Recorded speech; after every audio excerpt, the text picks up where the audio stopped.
Scottish Ghost Stories by Elliot Pringle, Case Number 2, The Top Attic in Pringle's Mansion, Edinburgh. A charming lady, Miss South, informs me that no house interested her more as a child than Pringle's Mansion, Edinburgh. Pringle's Mansion, by the by, is not the real name of the house, nor is the original building still standing.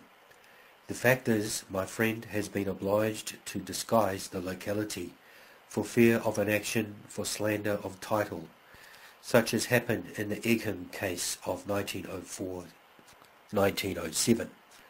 Miss South never saw, save in a picture, the house that so fascinated her, but through repeatedly hearing about it from her old nurse, she felt that she knew it by heart, and used to amuse herself hour after hour in the nursery, drawing diagrams of the rooms and passages which, to make quite realistic, she named and numbered. There was the Admiral's room, Madame's room, Miss Ophelia's room, Master Gregory's room, Letty's, the nurse's room, the cook's room, the butler's room, the housemaid's room, and the haunted room. The house was very old, probably the 16th century, and was concealed from the thoroughfare by a high wall that enclosed it on all sides. It had no garden, only a large yard covered with faded yellow paving stones, and containing a well with an old-fashioned roller and bucket. When the well was cleaned out, an event which took place periodically on a certain date, every utensil in the house was called into requisition for ladling out the water, and the Admiral himself supervising, made every servant in the establishment take an active part in the proceedings. On one of these occasions the Admiral announced his intention of going down the well in the bucket. That was a rare moment in Letty's life, for when the Admiral had been let down in the bucket, the rope broke. Indeed, the thought of what the Laird would say when he came up almost resulted in his not coming up at all. However, someone, rather bolder than the rest, retained sufficient presence of mind to effect a rescue, and the timid ones, thankful enough to survive the explosion, had to be content on half rations till further orders. But in spite of its association with such a matinee, and in spite of her ghostly experiences in it, Letty loved the house, and was never tired of singing its praises. It was a two-storied mansion with roomy cellars, but no basement. There were 4 reception rooms, all oak-panelled, on the ground floor, numerous kitchen offices, including a cosy housekeeper's room, and a capacious entrance hall, in the centre of which stood a broad oak staircase. The cellars, 3 in number, and chiefly used as lumber rooms, were deep down and dank and horrid. On the first floor 8 bedrooms opened onto a gallery overlooking the hall, and the top story where the servants slept consisted solely of attics connected with one another by dark, narrow passages.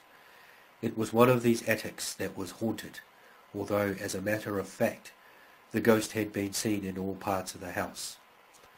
When Letty entered the Admiral's service she was but a bairn, and had never heard of ghosts, nor did the other servants apprise her of the hauntings, having received strict injunctions not to do so from the Laird. But Letty's home, humble though it was, had been very bright and cheerful, and the dark precincts of the mansion filled her with dismay. Without exactly knowing why she was afraid, she shrank in terror from descending into the cellars, and felt anything but pleased at the prospect of sleeping alone in an attic. Still nothing occurred to really alarm her till about a month after her arrival. It was early in the evening, soon after twilight, and she had gone down into one of the cellars to look for a bootjack, which the Admiral swore by all that was holy must be found before supper. Placing the light she had brought with her on a packing case, she was groping about among the boxes when she perceived to her astonishment that the flame of the candle had suddenly turned blue. She then felt icy cold and was much startled on hearing a loud clatter, as of some metal instrument on the stone floor in the far-off corner of the cellar. Glancing in the direction of the noise, she saw, looking at her, two eyes. Two obliquely set, lurid light eyes, full of the utmost devilry. Sick with terror and utterly unable to account for what she beheld, she stood stock-still, her limbs refusing to move, her throat parched, her tongue tied. The clanging was repeated, and a shadowy form began slowly to crawl towards her. She dared not afterwards surmise what would have happened to her had not the laird himself come down at this moment. At the sound of his stentorian voice the phantasm vanished, but the shock had been too much for Letty. She fainted, and the Admiral, carrying her upstairs as carefully as if she had been his own daughter, gave peremptory orders that she should never be allowed to go into the cellar alone. But now that Letty herself had witnessed a manifestation, the other servants no longer felt bound to secrecy, and soon poured into her ears endless accounts of the hauntings. Every one, they informed her, except Master Gregory and Perkins the butler, had seen one or other of the ghosts, and the cellar apparition was quite familiar to them all. They also declared that there were other parts of the house quite as badly haunted as the cellar, and it might have been partly owing to these gruesome stories that poor Letty always felt scared when crossing the passages leading to the attics. As she was hastening down one of them early one morning, she heard someone running after her. Thinking it was one of the other servants, she turned round, pleased to think that someone else was up early too, and saw to her horror a dreadful-looking object that seemed to be partly human and partly animal. The body was quite small, and its face bloated and covered with yellow spots. It had an enormous animal mouth, the lips of which, moving furiously without emitting any sound, showed that the creature was endeavouring to speak but could not. The moment Letty screamed for help, the phantasm vanished. But her worst experience was yet to come. The spare attic, which she was told was so badly haunted that no one would sleep in it, was the room next to hers. It was a room Letty could well believe was haunted, for she had never seen another equally gloomy. The ceiling was low and sloping, the window tiny, and the walls exhibited all sorts of odd nooks and crannies. A bed, antique and worm-eaten, stood in one recess, a black oak chest in another, and at right angles with the door in another recess stood a wardrobe that used to creak and groan alarmingly every time Letty walked along the passage. She once heard a chuckle, a low diabolical chuckle, which she fancied came from the chest, and once when the door of the room was open, she caught the glitter of a pair of eyes, the same pale, malevolent eyes that had so frightened her in the cellar. From her earliest childhood, Letty had been periodically given to somnambulism, and one night, just about a year after she went into service, she got out of bed and walked, in her sleep, into the haunted room. She awoke to find herself standing, cold and shivering, in the middle of the floor, and it was some seconds before she realized where she was. Her horror, when she did discover where she was, is not easily described. The room was bathed in moonlight, and the beams, falling with noticeable brilliancy on each piece of furniture the room contained, at once riveted Letty's attention, and so fascinated her that she found herself utterly unable to move.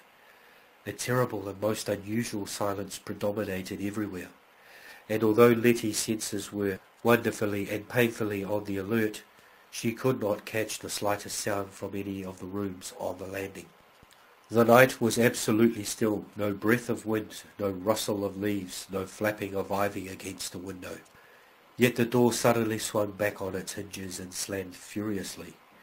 Letty felt that this was the work of some supernatural agency, and, fully expecting the noise had awakened the cook, who was a light sleeper, or pretended she was, listened in a fever of excitement to hear her get out of bed and call out, The slightest noise and the spell that held her prisoner would, Letty felt sure, be broken. But the same unbroken silence prevailed. A sudden rustling made Letty glance fearfully at the bed, and she perceived, to her terror, the valance swaying violently to and fro. Sick with fear, she was now constrained to stare in abject helplessness. Presently there was a slight, very slight movement on the mattress. The white dust cover rose, and under it Letty saw the outlines of what she took to be a human figure gradually take shape. Hoping, praying, that she was mistaken, and that what appeared to be on the bed was but a trick of her imagination, she continued staring in agony of anticipation. But the figure remained, extended at full length like a corpse. The minutes slowly passed, a church clock boomed too, and the body moved. Letty's jaw fell, her eyes almost bulged from her head, whilst her fingers closed convulsively on the folds of her night-dress. The unmistakable sound of breathing now issued from the region of the bed, and the dust cover commenced slowly to slip aside. Inch by inch it moved, until first of all Letty saw a few wisps of dark hair, and then a few more, then a thick cluster, then something white and shining, a protruding forehead, then dark, very dark brows, then two eyelids, yellow, swollen, and fortunately tightly closed. Then a purple conglomeration of Letty knew not what, of anything but what was human. The sight was so monstrous it appalled her, and she was overcome with a species of awe and repulsion for which the language of mortality has no sufficiently energetic expression. She momentarily forgot that what she looked on was merely superphysical, but regarded it as something alive, something that ought to have been a child, comely and healthy as herself, and she hated it.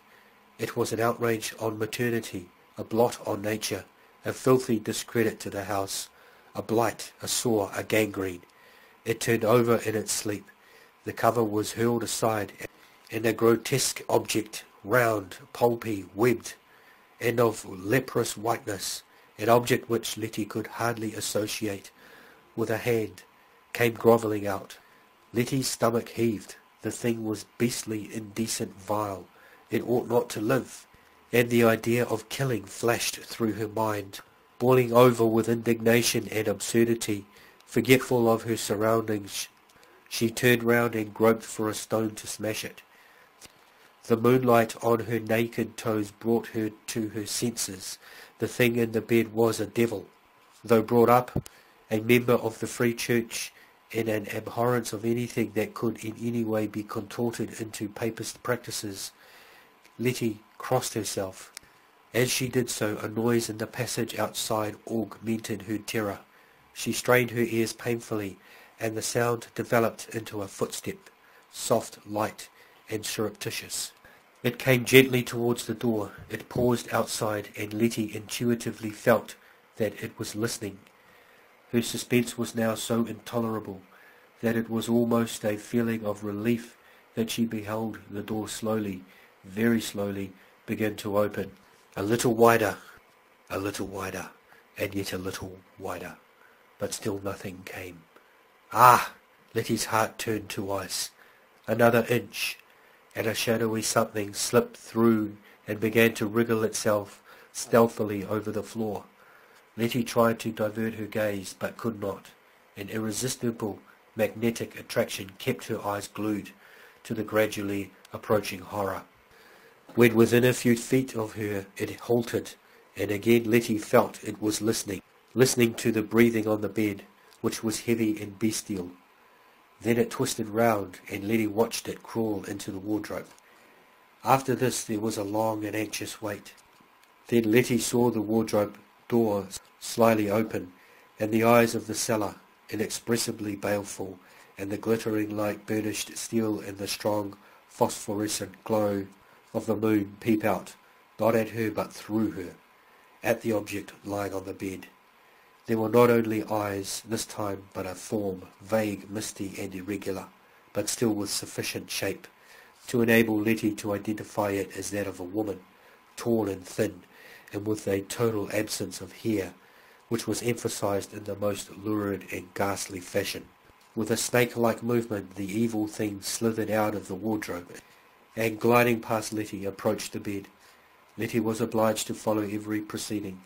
She saw the thing deftly snatch the bolster from under the sleeping head, noted the gleam of hellish satisfaction in its eyes as it pressed the bolster down, and watched the murdered creature's contortions grow fainter and fainter until they finally ceased.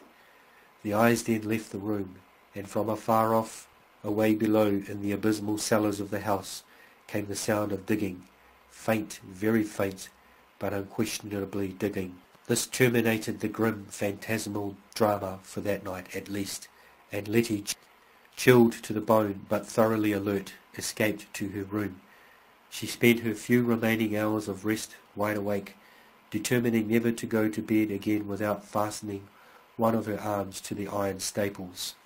With regard to the history of the house, Letty never learned anything more remarkable than that, long ago, an idiot child was supposed to have been murdered in the haunted attic.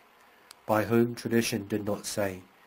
The Admiral and his family left Pringle's mansion the year Letty became Miss South's nurse, and as no one would stay in the house, presumably on account of the hauntings, it was pulled down and an inexcusably inartistic edifice was erected in its place. Thank you for listening to this audio book from the Horsham House Press. You can purchase an ebook or paperback version of this title, Scottish Ghost Stories, at www.goodwins.co.nz and at other leading bookstores.